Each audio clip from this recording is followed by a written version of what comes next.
Ќе сакаме да разговараме со колегата Галевски во нашиот филмски осврт. Прво сакаме да ви прикажеме неколку фотографии. Еве, веќе одат на ова зад нас. Мислам дека овој раскош, овие впечатливи фустани, оваа гардероба, оваа мода, овие импресивни фризури, И ќе објасниме, може да одат уште неколку контекстот. Ова е гламурот на Боливуд. Добро. Најголемата компанија и со најголемо производство на светот воопшто, на филмско производство од Индија,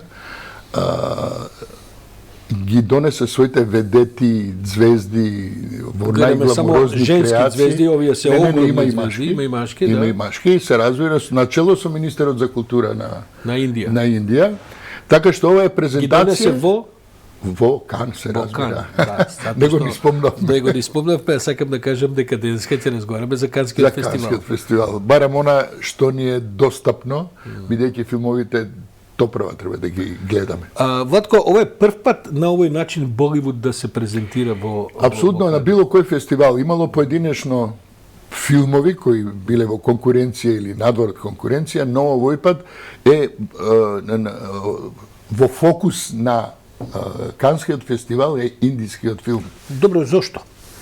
Зошто сега Боливуд одеднаш во Кан? Е тоа некаков обид да се направи со Холивуд дистанца или е тоа обид може би да се интегрира Боливуд? Од Холивуд дојде Том Круз, према тоа ги засени сите овие верувања. Сепак ги засени, се разбира.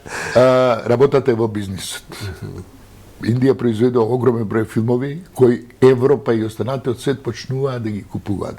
Ова е потек на маршето, на пазарот филмски во Кан, за да се промовира индиската кинематографија и да се продава. Тоа чини, но ќе се исплати. На индиците ќе им се исплати. Значи, експорт бараат. Индиците имаат доволно публика да се ги исплатат своите филмови дома. Во Индија се разбира. Од друга страна е маркетички... не е само до бројот на публиката, и да се соочиме со фактите. Европскиот пазар е релативно мал. Тоа се малку... Кан е релевантен за светскиот пазар. Не, тоа ми е јасно, меѓутоа сакам да кажам проширувањето на Индија на самиот европски континент помалку е веројатно во бројчена смисла отколку што е во реноме, во се разбира, ова што го гледам, така е. Погледнете, ние овие се анонимни звезди за нас, ни по име и по презиме, и по наслови, и по награди и така натаму. Меѓутоа, како изгледа, тоа е фантастично. Не одолеав да ги донесам... Фала ти за овој фотографски придонес. Што се случува годинава на Кан, Владко? Има доста... едно жири кое е достојно на својата работа, неколку имиња се значајни. Треба да кажеме дека звезда на оваа годишниот Кан е Том Круз. Том Круз доживеа, кој прв пат гледам дека он малку збунет беше, доживеа овации на неговиот трибют во Пале, што е неверојатно. Публиката стана, сите стана... Добро, човекот на вистина е еден од нај-hard working, што вика, тоа е точно и има иако помалку одлични улоги во поинакви филмови од Mission Impossible.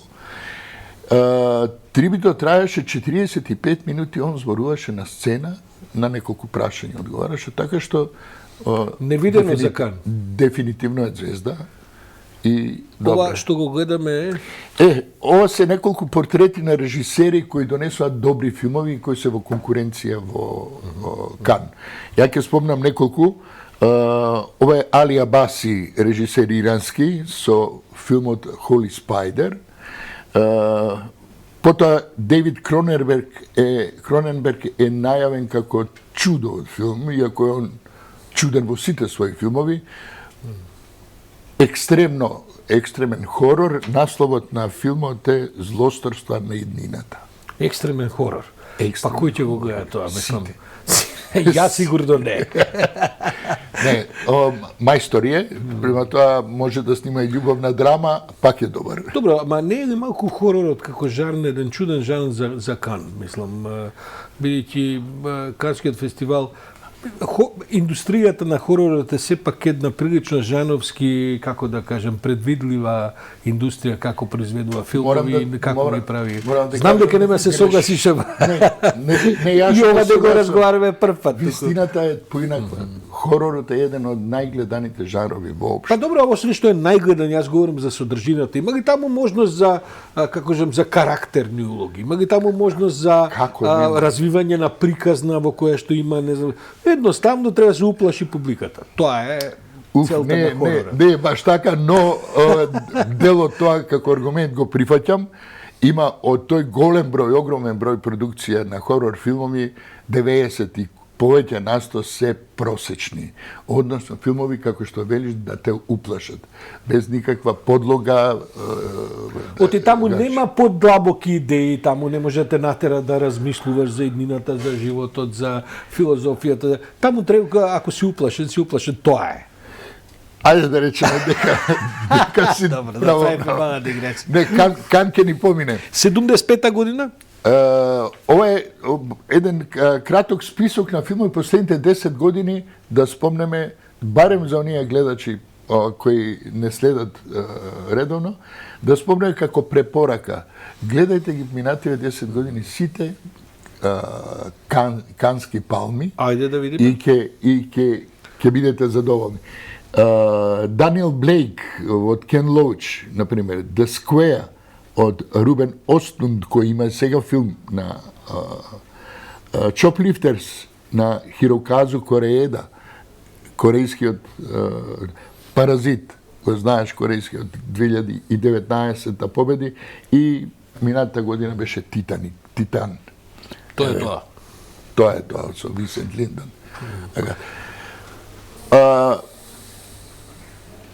Кан не бира жанровски филмови. Бира она што премиерно, се разбира, само премиери. Проблемот со Кан е што не сме ги гледале филмовите. Најголем дел, бидејќи таму... За разлика од Холивуд. За разлика од Холивуд, кога ќе дојдат Оскарите, сите имаат став за тоа кој е најдобар. Во Кан до прва ќе се изненадуваме и практично на невидено разговараме. Никој не знае точно што... Па да, разговараме на основа на трейлери, погледнати. Па добро, ама трейлери се трейлери, тоа се тизери за публика, не се за... Не е исто. Да спомнам дека се очекуваат надвор од конкуренција два најавени филмови. Едниот е Елвис, пак е биографски филм за Елвис Присли на Баз Ларман, а се очекува со нетрпение Џорџ Милер, инаку режисерот на Мед Мекс, ако ти текнува. Ми текнува како ми текнува и баш... Џорџ Милер се враќа на сцена со што? Со филм кој се вика 3000 години копнеш. Интересен наслов и со Што е тоа, љубовна драма, акција? Тоа е историска авантура. И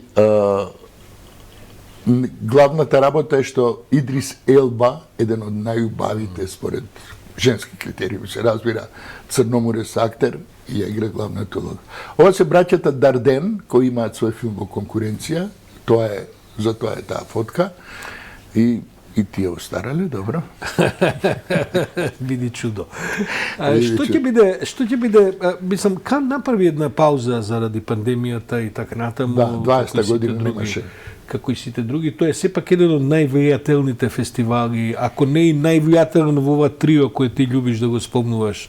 Берлин, тоа е Венеција, европското трио, Берлин, Венеција, категорија, тие три фестивали. Кој е најгламурозен? Сепак е Кан најгламурозен. Кан е најгламурозен, Берлин е најрадикален, а Венеција е најромантична. Еве. Таа е мојата класификација. Тоа е убава класификација. Што... Инаку јас имам лично многу убави сеќавања од Кан, некои 4 или 5 години одев редовно на Канскиот фестивал како дистрибутер Македонија филм. Иако се изнаработував таму, јас морав да гледам филмови за да се откупат за наше прикажување како дистрибуција. Другите имаа привилегии да шетаат, да одат да ги гледаат звездите на црвениот кин. Добро, Влаче, ама тоа е одличен една позиција која имаш како длабок инсайдер. Што се случува всушност зад сцената во Кан? Бидејќи Кан не е само фестивал каде што ќе се сликаат на црвениот тепих и потоа ќе кажам. Таа е цела индустрија зад сцената. Марше, пазарот. Јас не знам точен податок, меѓутоа сигурен сум дека се работи за милиарди долари обрт на маркетот во Кан. Потпале е маркетот на Кан, каде што сите имаат... Како изгледа тоа? Штандови? Штандови, сајам. Буквално сајам дури со мали кабини за преглед на филмови. Јас на времето ходев со видеокасети и така натаму. Така што таму е пазарот. Инаку големите компании, како што е Sony... Кој продава на тој пазар? Имате потреба големите компании да се појават? Апсолутно имаат потреба. Бидејќи таму е главното место за продажба. Па тие три фестивала, Венеција најмалку маркетинг има, но Берлин и ова е стравот. Инаку големите компании, Warner, Columbia, што знам, Sony и така натаму, имаат цели спратови од најлуксузните хотели откупено во Кан, и таму ги примаат клиентите, таму се подпишуваат договори. Така што не е само значи, забава. овие слики со коктели со чадорчиња, нели, во разни бои и така натаму, тоа е за овој, како да кажем, за широката публика. А работниот свет, working... Е, добро.